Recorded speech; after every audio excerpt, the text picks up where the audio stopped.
Buenas noches, apreciable público. Espero se encuentren muy bien en esta noche que nos toca otra vez un poco de literatura desde la Ciudad de México y para todo el mundo. Hoy, una vez más, traemos al escritor José Antonio Durán con su libro Alicante, Retazos de mi adolescencia. En esta ocasión presentamos este libro. Como ya saben, me pueden seguir en mi página web www.tolaxotl.com, en Facebook como Salman el Magnífico y como Tat, y en Instagram y demás, Twitter, estoy como Tolaxotl. De todos modos, ya saben que les dejo los enlaces para que puedan ahí consultar el trabajo que estoy haciendo en el arte plástico, en la escritura y un poco de sonoridad. Hoy traemos Alicante, retazos de mi adolescencia, del otra vez escritor José Antonio Durán. Hoy no vamos a iniciar por el principio, sino vamos a iniciar directo con un capítulo de esta publicación y dice así: broma en el altar de bodas y otras chacotas. Dice el epígrafe: en el recuerdo predomina el valor de su propio contenido afectivo, y es justamente ese más allá lo que todavía no define la ciencia. Se cierra la epígrafe.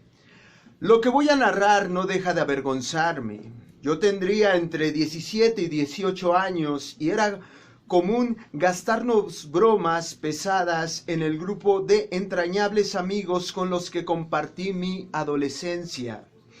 Mi querido amigo Víctor Manuel de la Cruz, apodado el Tabasqueño, Tabascas para abreviar, nos invitó a su boda. La ceremonia religiosa se llevó a cabo en un templo de la colonia Álamos, cercano a la Postal. El párroco conocía prácticamente a todos los miembros de la Palomilla. Ese día estaba casi llena la iglesia, amigos y familiares vestíamos nuestras mejores prendas. Algunos llevaban regalos. Yo, en vez de regalo, llevaba afanes nefastos disfrazados de chiste. Traía conmigo el ánimo de molestar, sed de venganza. El hecho de que el Tabasca se casara constituía una especie de traición a la pandilla. Traición que tenía que castigarse. Afuera del templo un niño de aproximadamente 11 años vendía dulces. El aspecto proletario del jovencito me serviría para concretar mi burla. Lo llamé apartándonos de la puerta de la iglesia y ahí, donde nadie nos miraba ni nos oía, le expuse mi sencillo y bochornoso plan. Vas y le dices al cuate que se está casando que dice tu mamá que le mande el gasto y le tienes que llamar papá y gritar fuerte, ¿ok?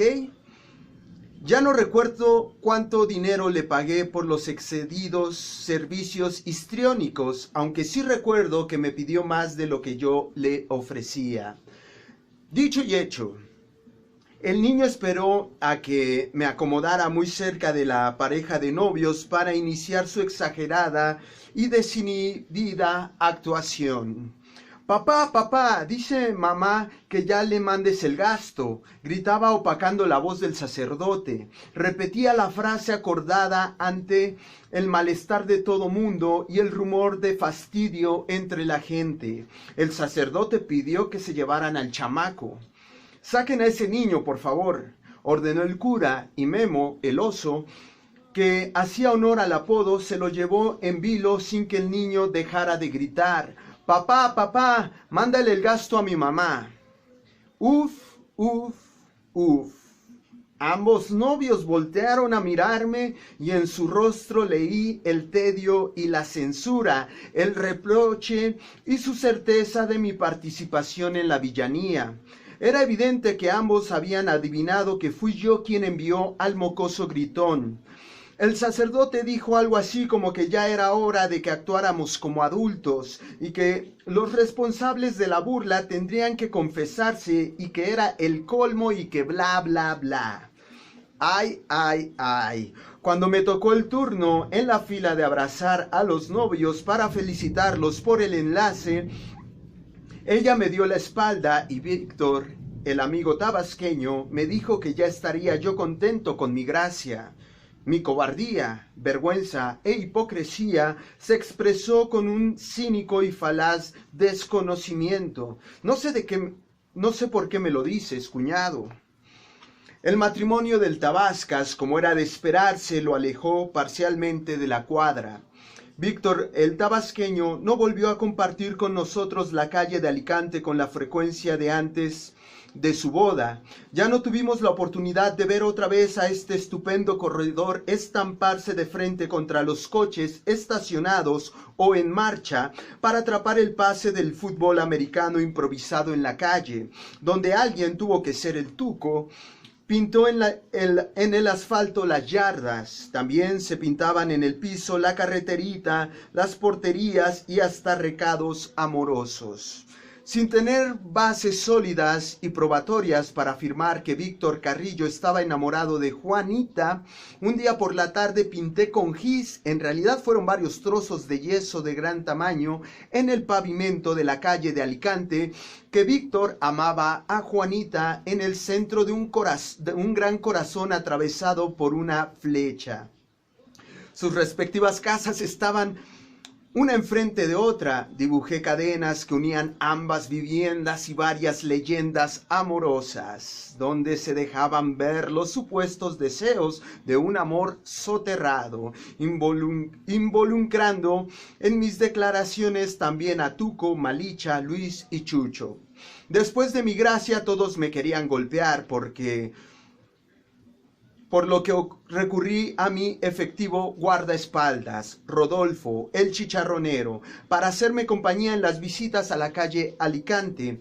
Rodolfo vivía y fabricaba sus chicharrones, que luego salía a vender en un carrito, en un terreno que su familia cuidaba junto con marranos y cabras en la calle de Estafetas, frente a la escuela Miguel Alemán.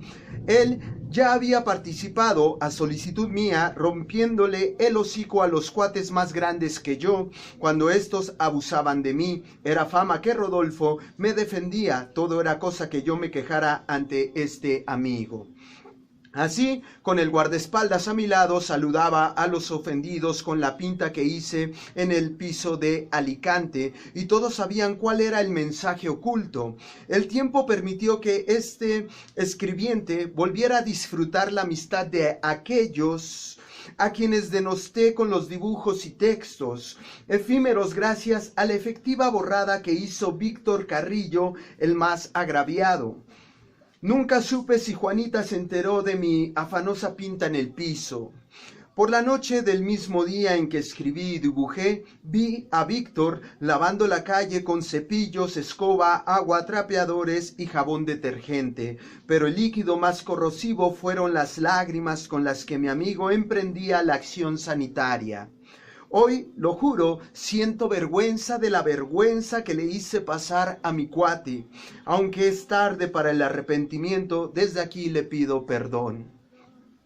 Entre Juanita Santos y Víctor Carrillo se llevaba a cabo una competencia consistente en prender sus equipos de música a todo volumen. A media mañana o por la tarde les gustaba, los sábados preferentemente, compartir con la comunidad de toda la calle de Alicante su música estridente. Éramos grafiteros homofóbicos. Entre las diabluras que urdíamos estaba la falsa denuncia en la pared de una casa con el grafiti que decía: "Aquí vive un puto".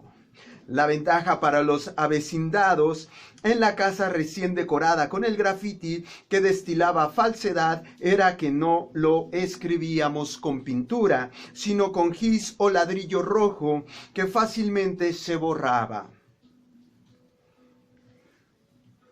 Bien, de ahí me voy a brincar un poco. Y dice así: entre nosotros, los amigos de la cuadra, Las candongas eran bárbaras, salvajes, tan despiadadas como irreflexivas. Cuando aún no pavimentaban la calle, pusimos una varilla de fierro clavada en el suelo y sobre la varilla, misma que quedaba oculta, colocábamos un osito de hule al cual era irresistible patearlo. Así fueron no pocos los incautos que tras la feroz patada al osito quedaron inhabilitados para el fútbol, por lesión grave en los dedos del pie, a veces hasta con fractura en metatarsos. La misma idea de que alguien desearía patear una bolsa de papel que parecía inocente motivó que le metíamos una piedra enorme a ese envoltorio de regalos y ¡zas! Uno tras otro pateador recibían una lección dolorosa de contención a impulsos primitivos. Conseguíamos unas varas más o menos derechas, o al menos no tan chuecas, de ramas de árbol. A dichas varas, en aproximadamente 5 centímetros antes de la punta, las llenábamos de excremento. Vaya usted a saber si eran heces de perro o de humano, las que encontrábamos en el terreno baldío de Alicante.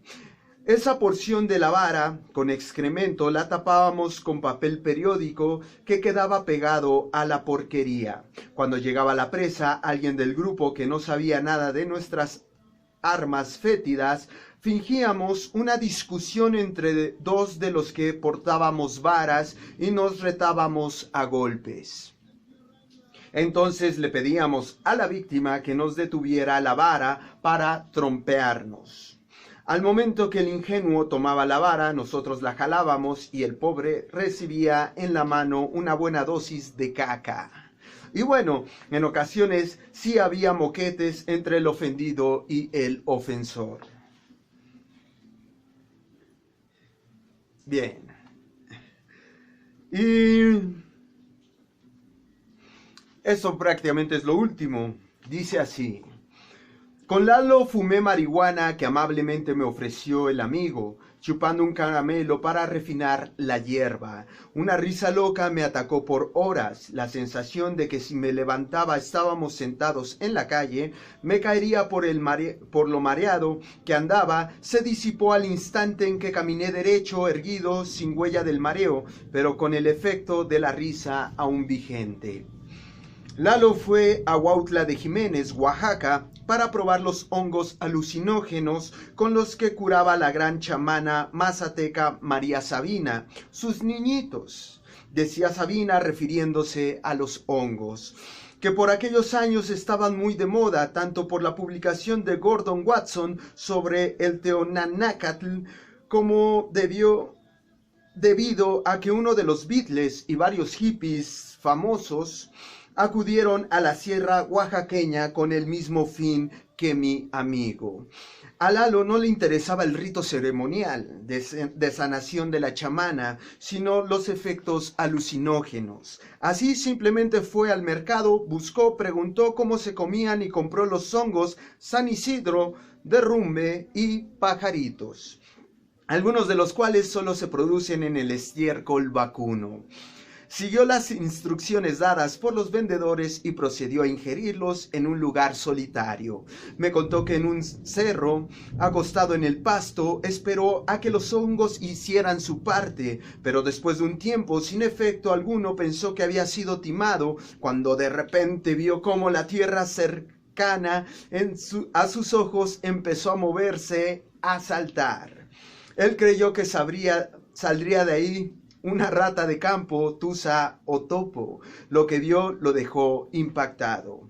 El capullo de una margarita brotó del piso, lentamente abrió cada uno de sus pétalos y ahí, en el centro mismo de la flor, estaba Daisy, la patita de caricatura de Walt Disney.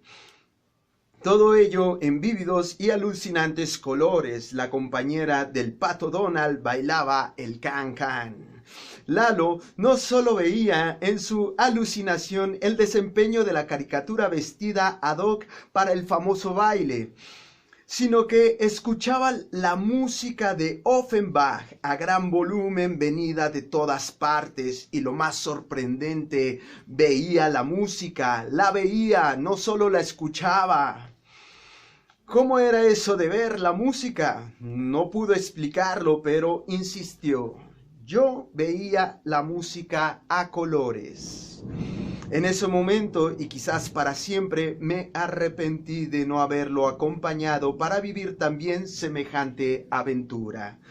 Fueron varias las imprudencias que compartimos Lalo y yo. Una fue la de ir de borrachos y sin dinero a tocarle en la madrugada al dueño de la lonchería para que nos vendiera unas cervezas caguama. El dueño, después de cerrar el expendio, vendía cervezas y licores al doble del precio por una puerta que tenía la cortina metálica. Pedimos 2 caguamas. Cuando Lalo las recibió me dio una, él se quedó con otra y me dijo, ahora córrele, güey. El dueño, descalzo y en paños menores, camiseta y calzones, pues, salió a corretearnos, pero nos escabullimos. Lo mirábamos atacados de la risa desde la azotea del edificio donde nos escondimos. Ahí nos bebimos una de las cervezas, no pudimos beber más y dormimos hasta que el frío de la madrugada nos despertó y cada quien se fue a su casa. Al día siguiente supimos que el dueño de la lonchería, cuyo nombre no recuerdo, había dicho que nos iba a poner en la madre, que nos mataría. 2 días más tarde nos enteramos de que el Chato Rivas había pagado nuestra deuda más una gratificación para que el dueño prometiera que la bronca ahí acababa.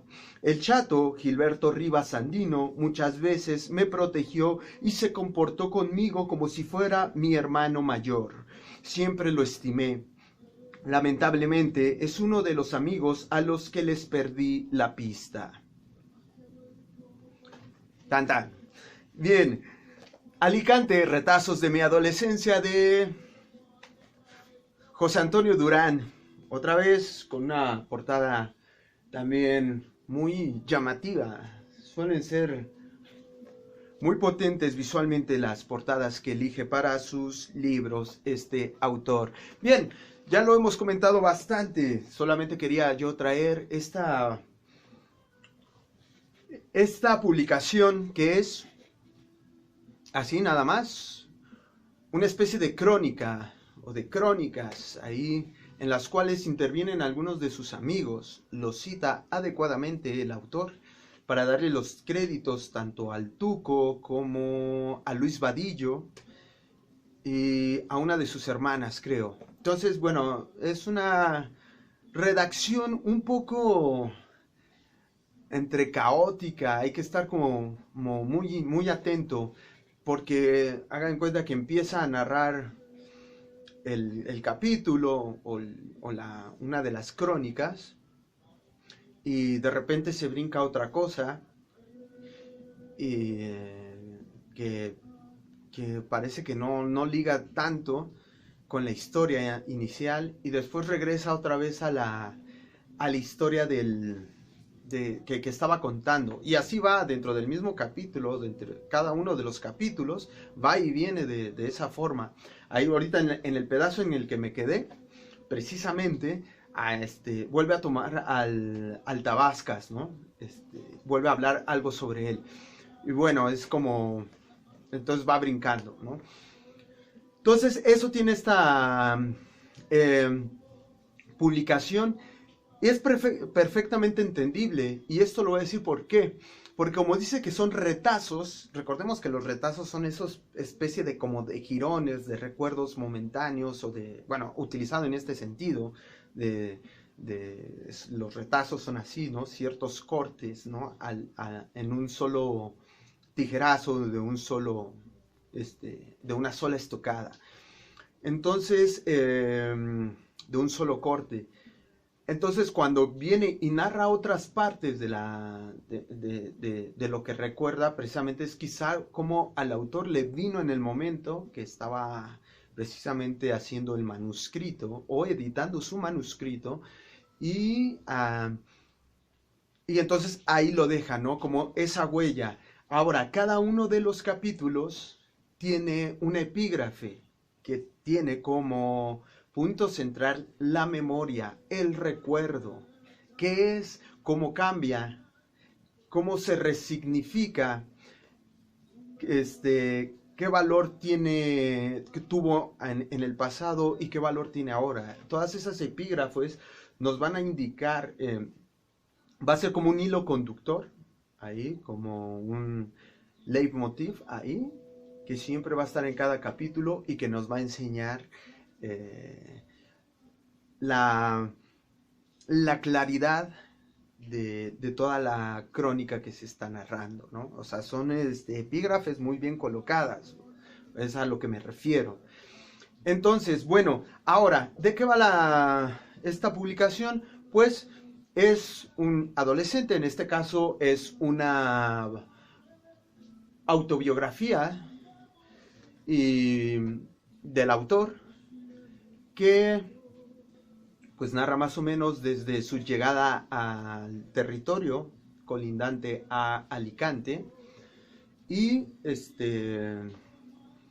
y cómo vive esa vida desde los, si no mal recuerdo, desde que es niño, 12 años, quizá un poco menos, hasta los 19, 20 y tantos años, o sea, no más allá de los 25.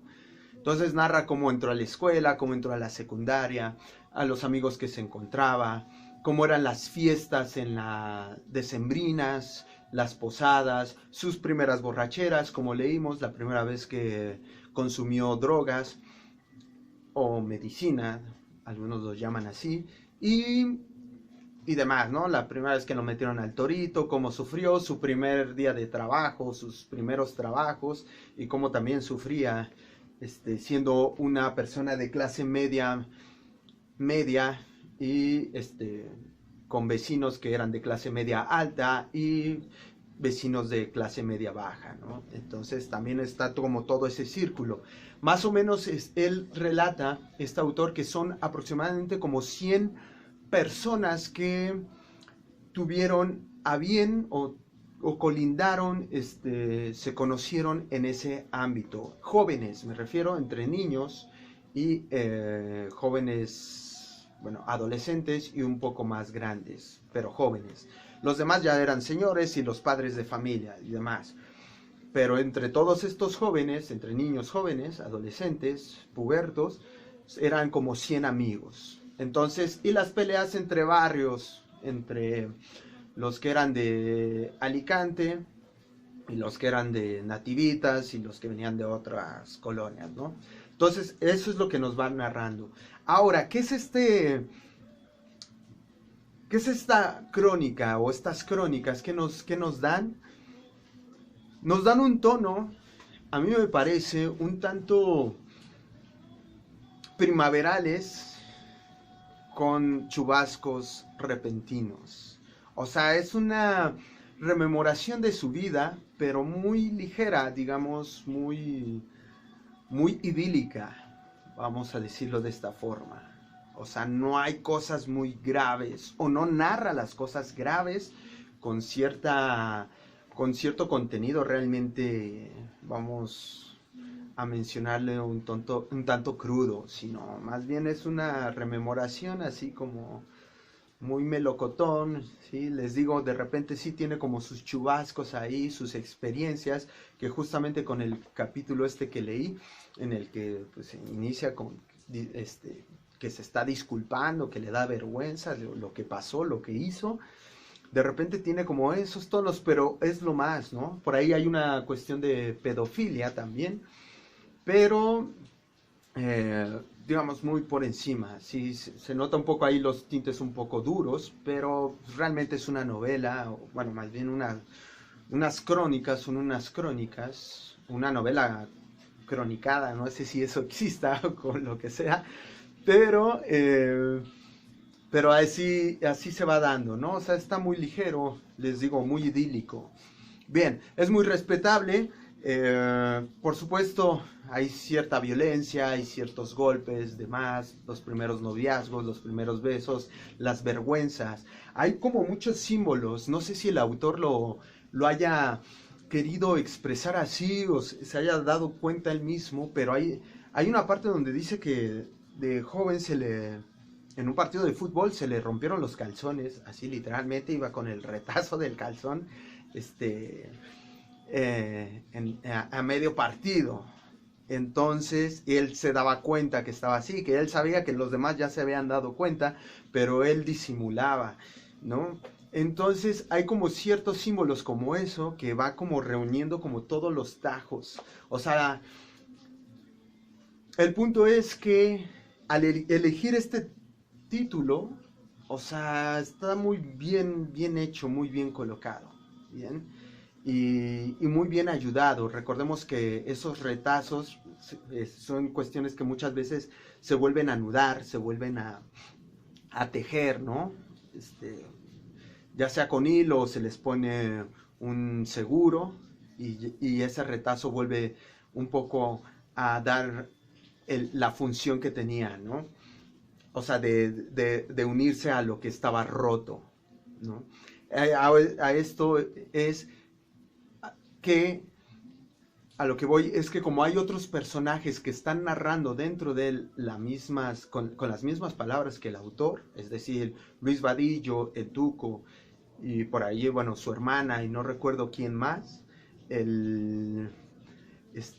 pues hagamos de cuenta que lo van ayudando al mismo autor a recrear las historias. Él mismo lo dice, hay cosas que yo ya ni me acordaba y que gracias a ellos, tuve la oportunidad de volverlos a rememorar, ¿no? A refrescarme la memoria y de narrarlos. Ahora, hay también ciertas versiones, que es lo interesante también dentro de esta publicación, donde hay la versión que tiene él, que él recuerda, cómo la recuerda, y como Luis Vadillo, por ejemplo, le cuenta la misma historia, pero con otras palabras y desde otro punto de vista. Entonces, desde otro enfoque. Entonces es muy interesante en ese sentido.